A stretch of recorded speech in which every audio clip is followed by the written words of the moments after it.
Mengapa kita tidak boleh heran kalau sifatnya dunia itu menyusahkan?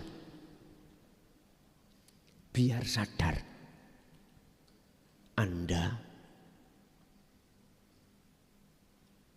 bahwasanya apapun sugih melarat iku ndadekno susah supaya jenengan lekas tinggalkan dunia.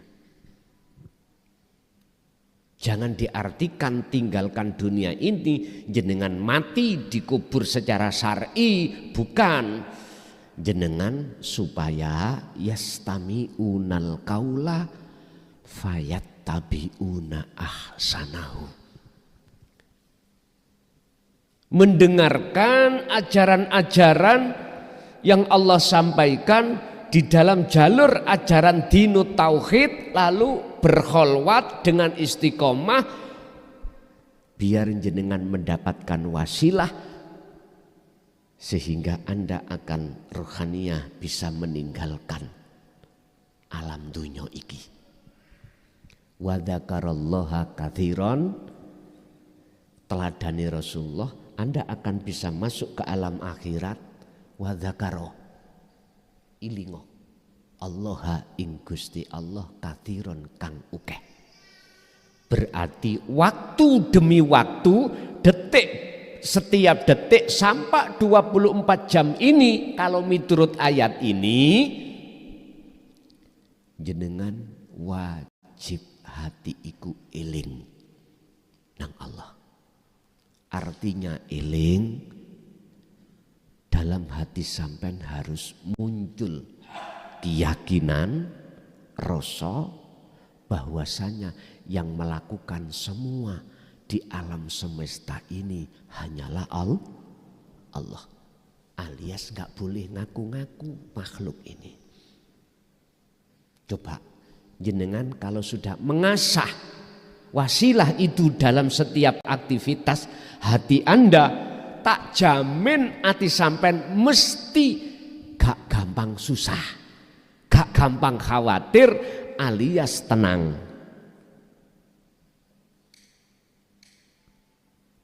Kalau mau, kalau enggak mau terserah. Fa innaha mongko sak temene hati hidar. Kehidupan dunia ini iku ma'ab rozat. Orang ngelahirake opo hati hidar. Ilama kejaba perkara huwa kang utawi ma iku mustahiqu wasfiha. Nyatane sifate hati hidar. Artine sebab sesungguhnya sifat asli dunya iku tidak ada lagi kecuali menyusahkan hatimu. Wa wajibun na'tiha, lan wajibe sifate hati hidar apa? Nyusahke lagi.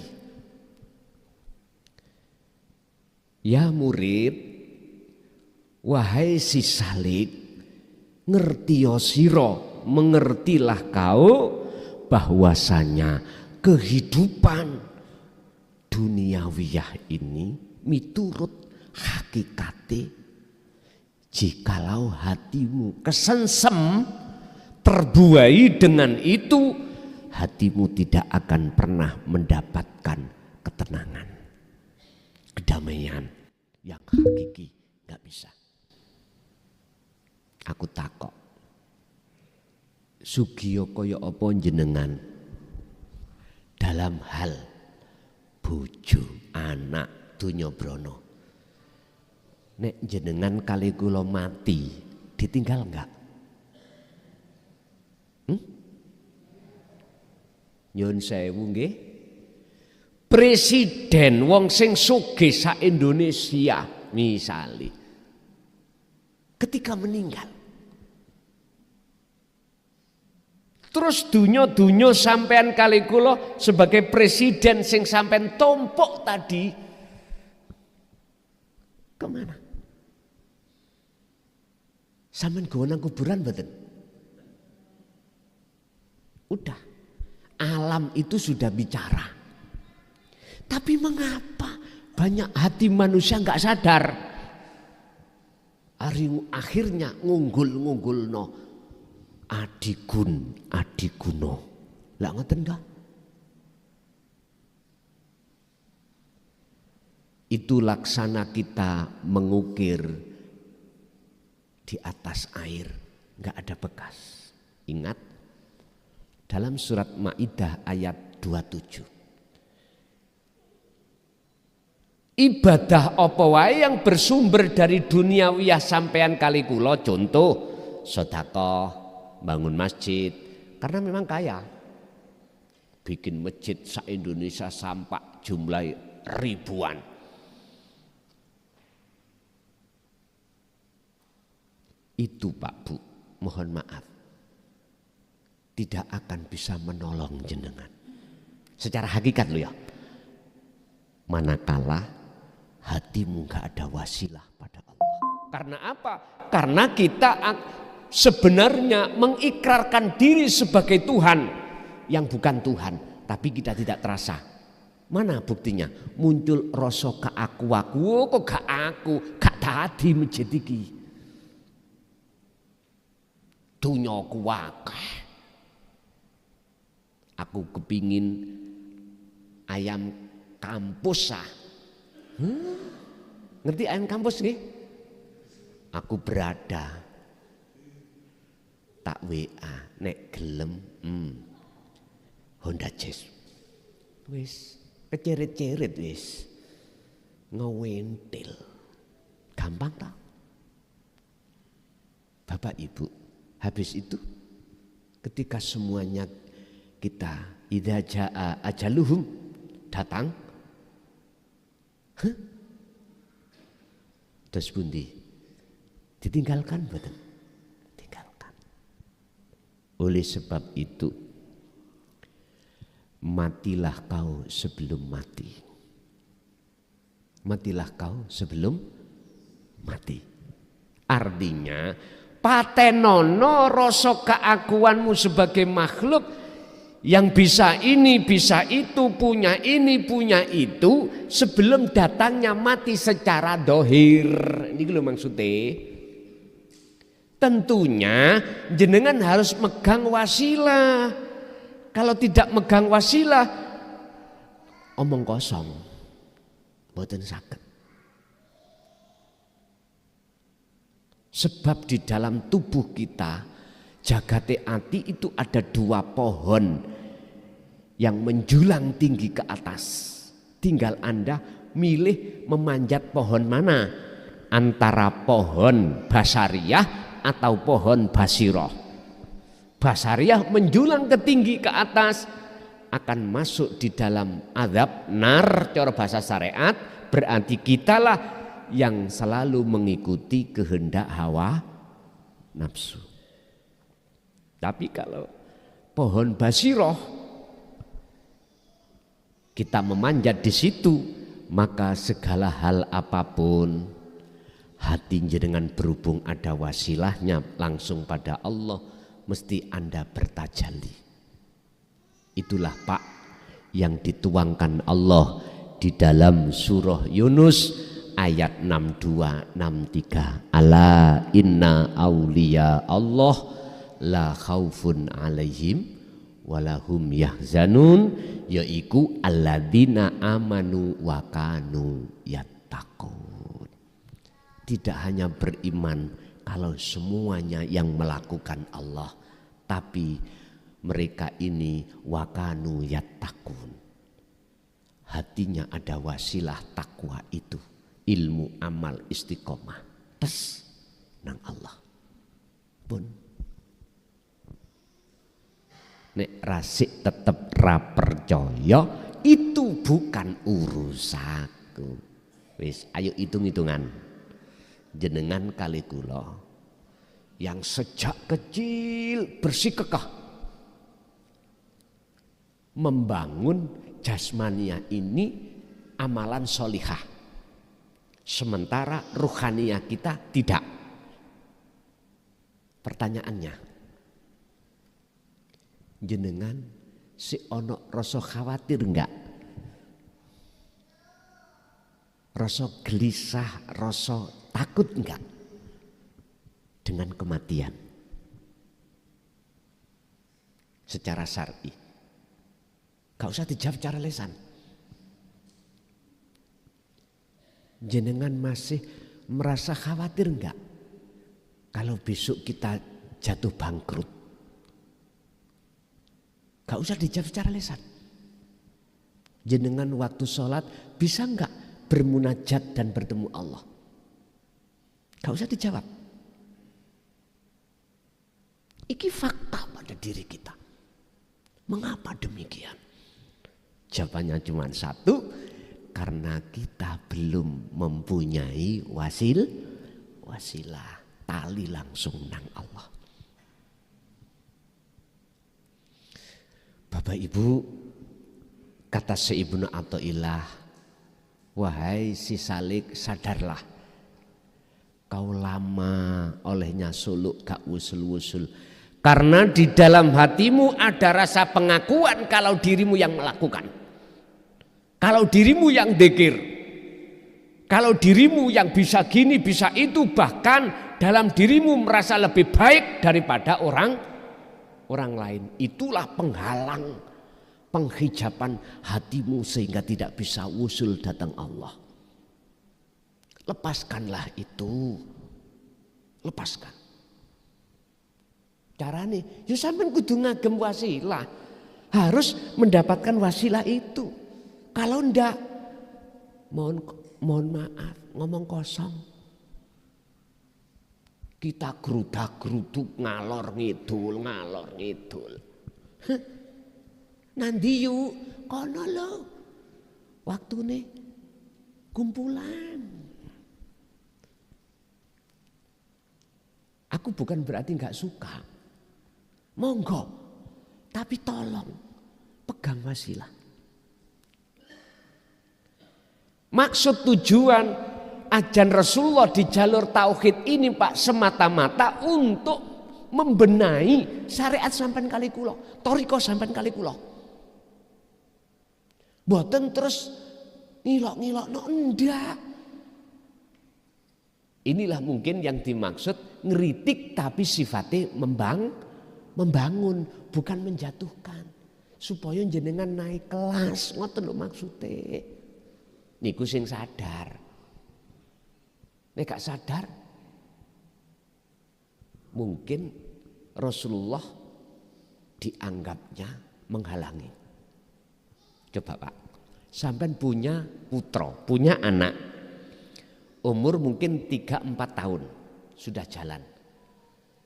Terus beliau anak jenengan kali kula niki angok-angok sumur, bahkan duduk di atas sumur. Jenengan ingatkan enggak? Ingatkan dong. Pasti. Karena itu bahaya buat si anak. Anak mainan lilin, api, umur 2 tahun, umur 3 tahun, jenengan ingatkan enggak? Anak itu kalau nggak sadar mesti nangis, menganggapnya ini dilarang, gak oleh wong seneng. Padahal di balik kesenangan itu ada bahaya yang tidak dirasa oleh si anak. Nyun sewu, jenengan sama dengan kita semuanya sama. Jikalau diingatkan Allah, itu bukan berarti Allah itu enggak sayang. Justru Allah olehnya mengingatkan, di balik itu semuanya bentuk sayangnya Allah. Jenengan sugih, entah sugih apa, akhirnya ati sampean takabur pada Allah dengan bentuk rumangsa sugih. Terus dijatuhkan Allah, diringkes dunyane. Iku sebetulnya bentuk sayangi Allah dalam dirimu untuk menyelamatkan jiwamu. Kita yang gak sadar mesti misu-misu. Aku iki salat ya wis jangkep. Wiritan ya oke. Kok aku digawe Gusti Allah melarat asale sugih ku ya apa sih? Iki ujian apa siksa? Kalau aku jawab, Pak, iku Gusti Allah nolong jenengan. Nolong. Tapi gak paham kita. Berhubung kita mandangnya dari sistem zahir, nolong iku ya tambah api, ekonomiku gak dihancur nang ngene. Ngoten nek muring-muring. Wis, kula nek ngadepi wong kaya ngoten, kula dikongkon mendel ambek Gusti Allah. Uskut. Son cocotmu meneng. Ngoten. Meneng. Engko daripada diterusno gegeran, Pak. Kula niki asline cara tiyang niku mboten seneng debat. Belas mboten seneng. Nek dialog kula seneng. Nek debat mboten purun. Makanya kula tanya, sifatmu iku ingin sharing dialog apa debat? Nek debat nggih mohon maaf, ilmune Allah iki gak iso dibantah, Pak. Kebenaran ini gak bisa dibantah. Contoh, siapapun kita, adanya hari ini tidak Allah kasih hujan alias dihentikan. Saya tanya, sing ngendek udan iku sapa? Allah toh? Semuanya beriman kalau itu yang ngendek Allah. Bisa dibantah? Bisa dibantah kalimat ini? Gak bisa.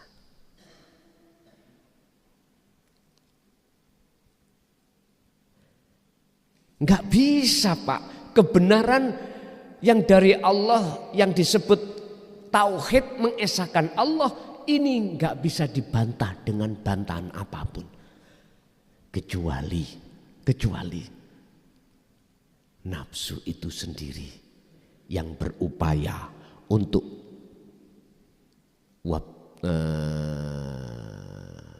membengkokkan keimanan jenengan. Apa bentuk bengkokane nafsu? Jenengan tadi tahu ono wong gawa dupa, tukang siwer. Ya. Utawa ya tukang siwer jenenge.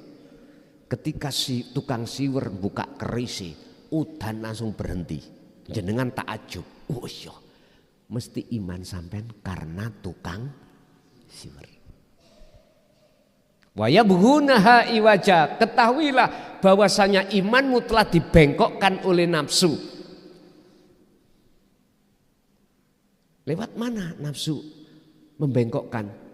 Meniup dalam hatimu sehingga beriman terhadap itu. Alladzi yuwaswisu fi sudurinas minal jinnati wan. Lewat manusia itu. Lewat manusia.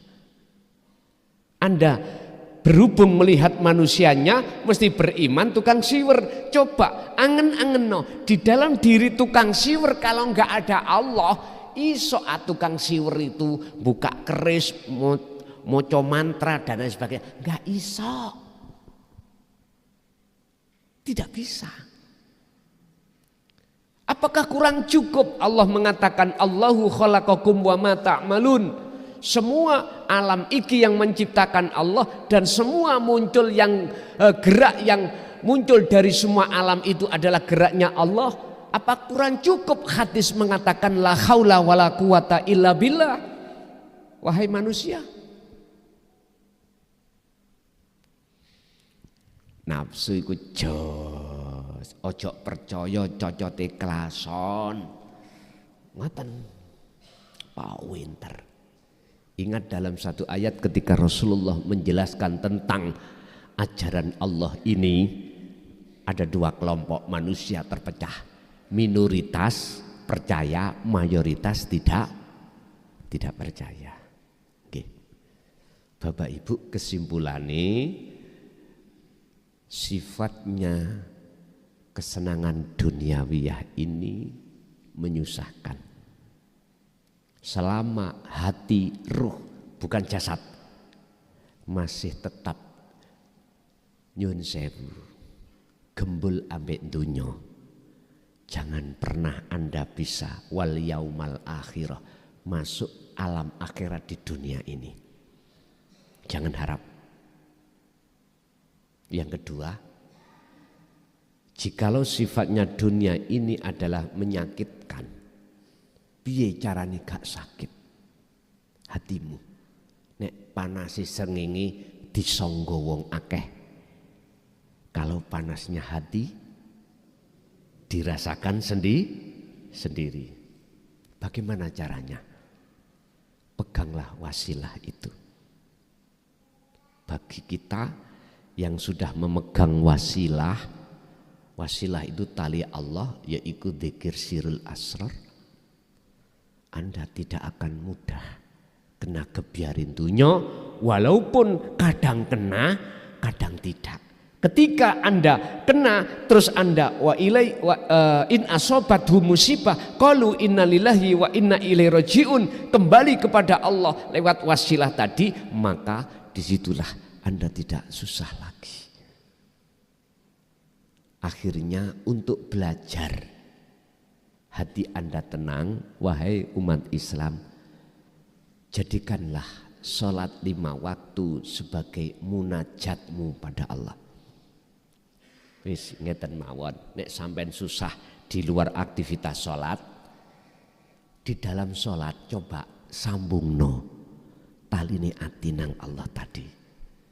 Jadi sebelum jenengan takbiratul ihram, hati jenengan harus merasakan kehadiran wujudnya Allah dalam diri Anda. Sebab karena wujudnya Allah itulah tangan Anda bisa bergerak, mulut bisa membaca rukun-rukun sholat, Anda bisa rukuk sujud duduk. Tolong hati pertama Anda harus merasakan, mengimankan kehadiran Allah dalam dirimu. Lalu sampean ikuti gerakan yang ada pada diri jenengan itu adalah gerakannya Allah. Anda enggak punya sifat bisa bergerak. Coba wasilah ini jenengan sambung ketika sholat. Pertanyaan saya, adakah dalam hati jenengan ketenangan nanti? Coba, nek enggak, kili kopi gona Mojokerto, sawur noraini klason. Yes. Nanti jangan hanya di situ. Aktivitas di luar sholat lakukan juga. Sehingga Allah dawuh, wadhkur isma rabbika Muhammad bukrata wa asila. Pagi, siang, sore atau siang dan malam teruslah kau berzikir. Zikir yang bagaimana? Yang disebut wasilah, dzikron katsiron. Sejatine zikir ya iku zikir tanpa ngucap. Ya, zikir tanpa asma, zikir tanpa sifat. Makanya dalam hadits qudsi, janganlah kau sembah namaku, kata Allah, sifat zatku, tapi sembahlah aku. Nek cara Quran, innani anallah la ilaha illa ana fa'budni. Lah niku ingsun, aku. Wa aqimis shalah, tegakkanlah salat li dzikri, semata-mata untuk eling ingsun. Untuk menuju ingsun, sejatine Allah, sejatine ingsun, wajib sampai lewat wasilah sirul asrar. Nek ndak omong kosong. Bun, itu aja yang bisa kami sampaikan. Untuk selanjutnya